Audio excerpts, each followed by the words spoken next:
For a long time I wondered what kind of exercises arm wrestlers did to have such big forearms, so I tried a lot of them in the past few weeks and found the main exercises that will give you the fastest gains. So first, we'll take a look at the brachioradialis. It is a muscle that will make you appear really large from the front as it sticks out of your arms. And so the first exercise we're gonna cover is the reverse grip curl. You can either use an easy bar or a straight one, depending on what feels more comfortable on your wrists. I'd recommend you go for a thumbless grip. It will get more of the brachioradialis involved, as it prevents the bar from resting passively on your thumbs. I keep my elbows tucked in and do slow controlled reps, especially on the eccentric phase with slide poses. I usually do 4 sets of 12 when I train back and biceps, so you can implement this exercise in your pull day. Next up is gonna be cupping, which in my opinion is the best movement for working the inside part of the forearm.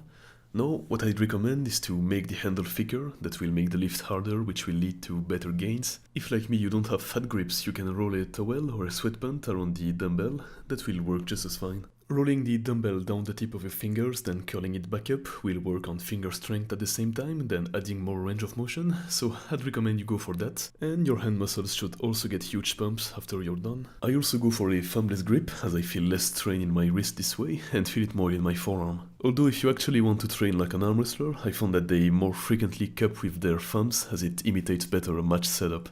Now you may want to be careful with the way you position yourself doing this exercise, as I discovered that it can lead to elbow pain the more you do it sideways.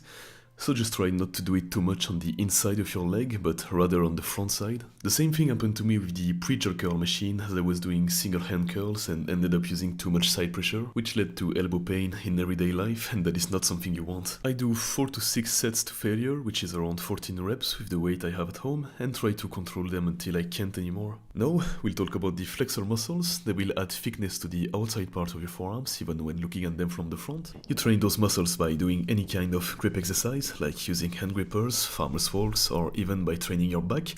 But the way I've mainly done it is by using grippers when I was younger. I did it randomly throughout the day and went to failure, then rested a bit and did it again.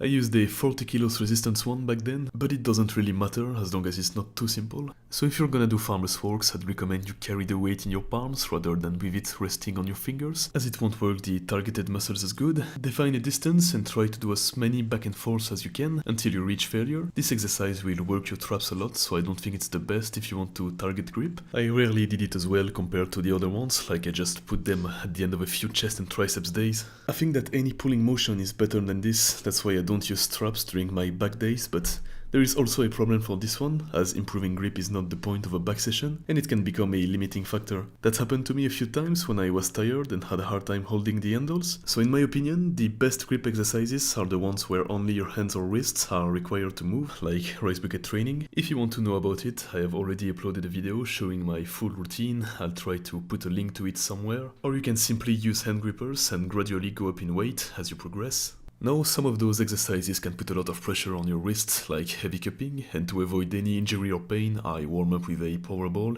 I'll put a link to the one I use in the description, but it gets my forearms, wrist and hands ready to handle heavy load. I use it for a few minutes before training, alternating between both hands when they get tired. Now, when it comes to training frequency and volume, I totally think that you can train them every day, as they recover really fast and need a lot of stimulation to grow. It is not mandatory, and a lot of people will have decent forearms by not training them directly or training them 2 to 3 times a week, as they're already going to be getting a lot of indirect work from any pulling and deadlifting in their program. However, I would say that this video is about trying to get the absolutely disproportionate world champion arm wrestler look, and not about doing the minimum required to end up with average forearms to biceps ratio. So yeah, considering that, I think that you can and should train them every day, as long as you're not too sore from the previous session, which should only happen when you're getting started. As long as I remember, it only happened to me twice after heavy arm wrestling practices that I had to take rest. My current routine in an ideal week is cupping every day except in my back and biceps days, so 5 times a week, while implementing the first exercise I talked about in those days. Doing this much volume is the reason my forearms grew so much larger than before, so yeah, I'm definitely seeing a lot of gains from that, but let's be realistic, I don't think I've actually trained my forearms for a full week straight before, as it's kinda time consuming and you just forget about it sometimes, so do it when you can, preferably every day, but it's not a big deal if you skip a day here and there or add a rest day. And lastly, I want to talk about the pronator. By now you should know that I've been training it for the past 300 days, but I stopped noticing gains after like a few months in, and only recently have I seen it getting huge because of cupping, which I don't understand fully. My explanation is that it works it a bit, but also the deeper muscles in my forearms grew and kinda pushed it outwards. So now it is much bigger and noticeable. I don't have any clips of it as there is too much fat in front to be seen, but I feel it becoming stronger. Take what you want out of this information, I'm not sure about it myself, but if you're an actual arm wrestler or know about the reason why, feel free to leave a comment, it would be interesting to discuss. And so, that's gonna be all for this video. I hope it was helpful. The next one is gonna be my full day of eating, so if you want to be noticed, feel free to subscribe. And yeah, see you there.